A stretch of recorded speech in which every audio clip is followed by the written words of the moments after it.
Welcome to Man Does Tech, where I solve the problems you didn't even know you had. In this video, I will show you how to make quinoa roti for weight loss.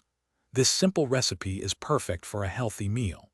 First, combine 1 cup of quinoa flour with a pinch of salt in a mixing bowl.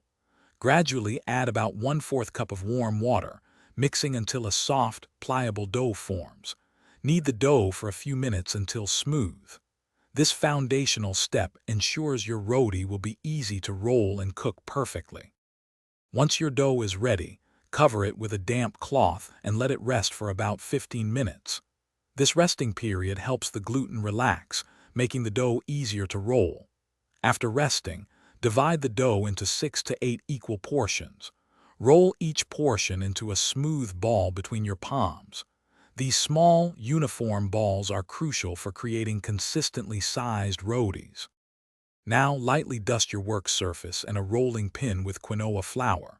Take 1 dough ball and gently roll it into a thin, circular roti, aiming for about 6 inches in diameter. Heat a non-stick pan or tawa over medium-high heat. Once hot, place a rolled roti onto the pan. Cook for about 30 seconds to 1 minute on each side, until you see small bubbles and golden brown spots. Press gently with a clean cloth for even cooking. Your delicious and healthy quinoa roti is now ready to enjoy. Serve it warm with your favorite vegetable curry, lentil soup, or a fresh dip.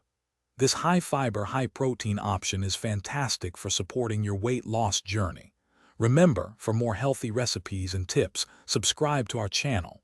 Also, if you want to keep your car smelling great, check the description below for a link to Little Tree's black ice and other great deals. Thanks for watching. Thanks for watching. If you found this helpful, don't forget to like and subscribe.